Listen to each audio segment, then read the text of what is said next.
প্রিয় ভাইরা, আজকে আমরা আলোচনা করব সেটা হচ্ছে আমরা ঘুমের সময় খারাপ স্বপ্ন দেখি। খারাপ স্বপ্ন দেখলে আমাদের করণীয় কি? আর খারাপ স্বপ্ন দেখে আমরা কিন্তু অনেক সময় চিন্তা পেরেশানিতে ভুগতে থাকি। আসলে চিন্তা কি? এক মেয়ে, আমার এক আল্লাহর বান্দি, স্বপ্নে দেখেছে তার সন্তান পুকুরে ডুবিয়ে মারতেছে, কে জানো, আমার কাছে আসছে, এখন সে কি দিবে। অতএব এই যে স্বপ্নগুলি, আমরা ঘুমের ঘরে খারাপ স্বপ্ন দেখে চিন্তায় হীনমন্যতায় ভুগি। বাবাকে মরতে দেখেছি স্বপ্নে, বাবা মারা যাবে না তো?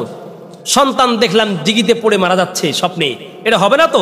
চিনা, এগুলো সব দেখুন, শুনুন এবং বুঝুন, আপনি অবশ্যই নিশ্চিত হয়ে যেতে পারবেন। দেখুন, স্বপ্ন এটা হচ্ছে খুব গুরুত্বপূর্ণ বিষয়। স্বপ্নটা হচ্ছে তিন প্রকার। এক, তিরমিজি শরীফ সুনানে তিরমিজি 2280 নম্বর হাদিস, রাসূলুল্লাহ সাল্লাল্লাহু আলাইহি ওয়াসাল্লাম বলছেন, আর রুইয়া সালাসাতুন, স্বপ্ন হচ্ছে তিন ধরনের। এক, রুইয়া হাক্কুন, এক প্রকার স্বপ্ন হচ্ছে আল্লাহর পক্ষ থেকে যেটা সত্য। দুই, রুইয়া ইউহাদ্দিসু বিহার রাজুলু নাফসাহু, দুই নম্বর স্বপ্ন মানুষ সারাদিন চলতে ফিরতে যা জল্পনা কল্পনা করে এটাই স্বপ্নের মধ্যে দেখে, এটাও মিথ্যা। নম্বর দুই, রুইয়া তাহসিনুম মিনাশ শাইতান, আর তিন নম্বর স্বপ্ন হচ্ছে যেটা মানুষ শয়তানের মাধ্যমে, শয়তান তাদেরকে নিয়ে খেলা করে।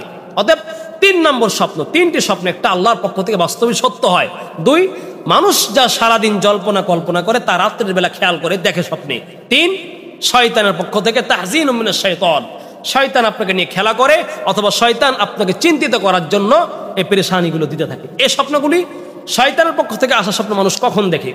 যখন মানুষ সুন্নাত তরিকায় না ঘুমায়। ঘুমার সময় আপনি উজু করে ঘুমাবেন, আপনি আয়াতুল কুরসি পড়ে ঘুমাবেন, কুল সূরা ইখলাস, সূরা ফালাক, সূরা নাস পড়ে ঘুমাবেন, ডান কাঁধে শুয়ে আপনি ঘুমাবেন। এরপরও খারাপ স্বপ্ন দেখলে আপনার করণীয় হচ্ছে কয়েকটা করণীয়। এক, খারাপ স্বপ্ন দেখলে আপনি রাত থেকে ঘুম থেকে উঠে যাবেন, ঘুম থেকে উঠার পরে বাম দিকে তিনবার থুথু ফেলবেন, থুথু নিক্ষেপ করবেন, খুব হালকা ভাবে বাম দিকে তিনবার থুথু ফেলবেন। সহিহ মুসলিম 5790 নম্বর হাদিস, আল্লাহ রাসূল সাল্লাল্লাহু আলাইহি ওয়াসাল্লাম বলছেন, ফাইদা হালামা আহাদুকুম হুলমান ইকরাহুহু, কেউ যদি শয়তানের পক্ষ থেকে কোনো খারাপ স্বপ্ন দেখে আর সেটাকে সে অপছন্দ করে, তাহলে ফাল ইয়ানফুস আন ইয়াসারিহি শাইআন সালাসান, তাহলে সে ব্যক্তি যেন রাত্রি ঘুম ত্যাগ করে, শয্যা ত্যাগ করে উঠে হালকা ভাবে তিনবার যেন সে বাম দিকে থুথু নিক্ষেপ করে। তাহলে খারাপ স্বপ্ন দেখলে নম্বর এক, আপনি বাম দিকে থুথু নিক্ষেপ করবেন। নম্বর দুই, এই যে স্বপ্নটা আপনি দেখেছেন, স্বপ্নের ক্ষতি থেকে এবং অনিষ্টতা থেকে আপনি আল্লাহর কাছে পানা চাইবেন। রাসূল সাল্লাল্লাহু আলাইহি ওয়াসাল্লাম বলছেন, উম্মতেরা আমার, খারাপ স্বপ্ন যদি তোমরা দেখো, খারাপ স্বপ্ন দেখলে আল্লাহর কাছে পানা চাইবে, কারণ শয়তান খারাপ স্বপ্ন দেখা তোমাকে চিন্তিত করতে চায়, আর চিন্তার জন্য বাঁচার আশ্রয় স্থান হলো আমার আল্লাহ। কিভাবে বলবেন? আপনি আউযু বিল্লাহি মিনাশ শাইতানির রাজিম, অথবা আল্লাহর কাছে বলবেন, আল্লাহ শয়তানের এই ওয়াসওয়াসা থেকে বা অনিষ্টতা থেকে আমি মুক্তি চাই। রাসূল সাল্লাল্লাহু আলাইহি ওয়াসাল্লাম বলছেন, ওয়াল ইয়াতাআওয়াজ বিল্লাহি মিন শাররিহা ফাইন্নাহা লান তাদুররাহু, কেউ যদি খারাপ স্বপ্ন দেখে, সন্তান মরে যাচ্ছে এটা দেখে, সম্পদের ক্ষতি হয়ে যাচ্ছে দেখে, নিজে আগুনে পুড়ে মারা যাচ্ছে এটা দেখে, আল্লাহর কাছে কেউ যদি আশ্রয় চাই, ওই ক্ষতি করা স্বপ্নে তার আর কোনো ক্ষতি করতে পারবে না। দুই নম্বর হচ্ছে পয়েন্ট, খারাপ স্বপ্ন দেখলে আপনি আল্লাহর কাছে আশ্রয় চাইবেন। নম্বর তিন, দুঃস্বপ্ন দেখলে, খারাপ স্বপ্ন দেখলে আপনি কারো কাছে খারাপ স্বপ্ন বলবেন না। কারণ কি জানেন? আমরা অনেক সময় আপনার দেখেন যে আপনি আগুনে পুড়ে গেছেন, আপনি আগুনে পুড়ে মারা যাচ্ছেন, এখন আমরা মূর্খ সূর্খ মানুষের কাছে গিয়ে বলি, আরে বন্ধু জানো আমি স্বপ্নে দেখেছি আগুনে পুড়ে মারা যাচ্ছে। ও, সে যদি বলে ঠিক আছে তুই আগুনে পুড়ে মারা যাবি, এ স্বপ্ন, সে যদি হাসি তামাশা ভরে বলে, তারপরও কিন্তু লেগে যাওয়ার সম্ভাবনা আছে। অতএব রাসূল সাল্লাল্লাহু আলাইহি ওয়াসাল্লামের শিক্ষা হচ্ছে, দুঃস্বপ্ন দেখলে কোনো সাধারণ মানুষের কাছে বলবেন না। কার কাছে বলবেন? সালিহিন আও আলিমিন, যদি পারেন তাহলে কোনো বিজ্ঞ আলেম অথবা কোনো নেককার ব্যক্তির কাছে বলবেন, সে আপনাকে সুন্দর সান্ত্বনা দিবে। অতএব স্বপ্নের কথা রাসূল সাল্লাল্লাহু আলাইহি ওয়াসাল্লাম বলছেন, ওয়া ইযা রাআ গায়রা যালিকা মিম্মা ইয়াকরাহু, কেউ যদি এমন স্বপ্ন দেখে যেটা সে অপছন্দ করে, ফাইন্নামা হিয়া মিনাশ শাইতান, তাহলে বুঝতে হবে এই স্বপ্নটা হচ্ছে শয়তানের পক্ষ থেকে। ফালইয়াস্তাইজ মিন শাররিহা, তাহলে সে আল্লাহর কাছে পানা চাইবে, আশ্রয় চাইবে। ওয়ালা ইয়াসকুরুহা লিআহাদিম, তা আর এই স্বপ্ন ফাইন্নাহা লা তাদুররাহু, আর এই খারাপ স্বপ্নের কথা সে কারো কাছে প্রকাশ করবে না। তাহলে এই খারাপ স্বপ্নের অনিষ্ট বা ক্ষতি তাকে স্পর্শ করতে পারবেন। তাহলে তিন নম্বর শিক্ষা হচ্ছে, প্রিয় ভাইরা, খারাপ স্বপ্ন দেখলে এই স্বপ্নের কথা কোনো মানুষের কাছে বলা যাবে না। নম্বর চার, ঘুম থেকে উঠে আপনি নামাজ আদায় করবেন নামাজ। আপনি খারাপ স্বপ্ন দেখেছেন, আপনার সন্তান পুকুরে পড়ে মারা যাচ্ছে, এই যে খারাপ স্বপ্ন দেখে আপনি শঙ্কিত চিন্তিত, একটু আল্লাহর কাছে দোয়া পড়ে আপনি পানা চান, আশ্রয় চান। আল্লাহ বলছেন, ইয়া আইয়ুহাল্লাযীনা আমানুস্তাঈনু বিস-সাবরি ওয়াস-সালাহ ইন্নাল্লাহা মা'আস-সাবিরিন।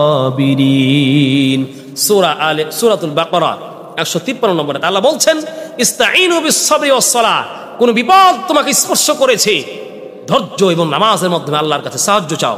আল্লাহ রাসূল সাল্লাল্লাহু আলাইহি ওয়াসাল্লাম বলছেন, ফাইন রাআ আহাদুকুম মা ইয়াকরাহু ফালইয়াকুম ফালইউসাল্লি, কেউ যদি এমন স্বপ্ন দেখে যা তার কাছে অপছন্দনীয় মনে হয়, তাহলে এই স্বপ্ন থেকে সে ঘুম শয্যা ত্যাগ করে দ্রুত উজু করে সে 2 রাকাত নামাজ পড়ে আল্লাহর কাছে চাইবে, তাহলে তার বিপদ আশ্রয় সে, তাকে বিপদ স্পর্শ করবে না। সহিহ মুসলিম 5798 নম্বর হাদিস।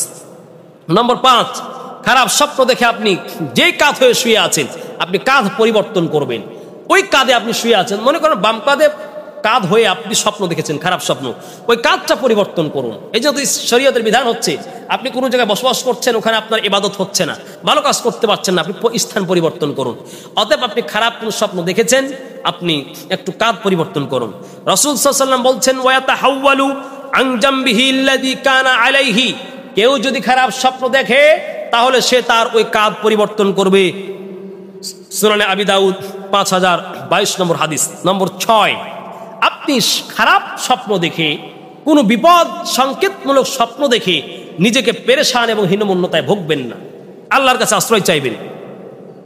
প্রমাণ সুনান ইবনে মাজাহ 3922 নম্বর 12 নম্বর হাদিস। রাসূল সাল্লাল্লাহু আলাইহি ওয়াসাল্লাম বলছেন, নবীজি একদিন খুতবা দিচ্ছিলেন, রাআইতু বারিহাতা ওয়া হুয়া ইয়াখতুবু আতান নবী সাল্লাল্লাহু আলাইহি ওয়াসাল্লাম রাজুলুন, একজন ব্যক্তি রাসূলের কাছে আসলেন, ওয়া হুয়া ইয়াখতুবু, তিনি খুতবা দিচ্ছিলেন। ফাকালা ইয়া রাসূলুল্লাহ, হে আল্লাহর রাসূল সাল্লাল্লাহু আলাইহি ওয়াসাল্লাম, রাআইতুল বারিহাতা ফিমা ইয়ারান নাইম, মানুষ যেমন স্বপ্ন দেখে আমি গত রাতে স্বপ্ন দেখেছি। ওয়া কানা উনুকি দরাবাত, কেমন যেন আমার ঘাড় কেটে নিয়েছে, ঘাড় কেটে পড়ে গেছে। ওয়া সাকাতা রাসি, এবং আমার মাথা পড়ে গেছে। ফাত্তাবাতু ফাখাসতুহু ওয়া আদতুহু, আর আমি স্বপ্নের মধ্যে আমার মাথাকে ধরলাম এবং আপন জায়গায় আমি লাগিয়ে দিলাম। রাসূল সাল্লাল্লাহু আলাইহি ওয়াসাল্লাম বললেন, শোনো, এই স্বপ্ন দেখে ওই যুবক, ওই ব্যক্তি খুব পেরেশানিত। আল্লাহর হাবিব বলছেন, শোনো, ইদা লাইবাশ শাইতানু বিআহাদিকুম ফি মানামিহি, শয়তান যদি তোমাদের কাউকে নিয়ে রাত্রে স্বপ্নের মধ্যে খেলা করে, বোঝা গেল খারাপ স্বপ্ন দেখলে এটা শয়তান পক্ষ থেকে খেলা করে আপনাকে নিয়ে, তাহলে ফালা ইউহাদ্দিসান্না বিহিন নাস, তাহলে এই স্বপ্নের কথা সে অন্য কোনো মানুষকে বলবে না। প্রিয় ভাইরা আমার, খারাপ স্বপ্ন দেখলে আপনি চিন্তিত হবেন না, রাসূলের পদ্ধতি অনুযায়ী রাত্রিতে ঘুম যাপন করুন, খারাপ স্বপ্ন দেখবেন না। আর স্বপ্ন 3 প্রকার, খারাপ স্বপ্ন দেখলে আপনার খারাপ কিছু হবে এই ধারণা ত্যাগ করুন, কারণ স্বপ্ন নবীদের স্বপ্ন ছিল ওহী, আপনার স্বপ্ন ভুল হতে পারে। 1 প্রকারের স্বপ্ন সত্য, যেটা আল্লাহর পক্ষ থেকে হয়। 2 প্রকারের স্বপ্ন মিথ্যা, মানুষ যা সারাদিন দেখে তা কল্পনা করে, তা ঘুমের মধ্যে দেখে, শয়তানের পক্ষ থেকে কষ্ট দেয়। এই স্বপ্ন 1 প্রকার হচ্ছে আল্লাহর পক্ষ থেকে, 2 প্রকার হচ্ছে বাতিল। অতএব চিন্তিত না, আমল করুন, সুন্নাত অনুযায়ী রাত্রি যাপন করুন, আপনি খারাপ স্বপ্ন দেখবেন না।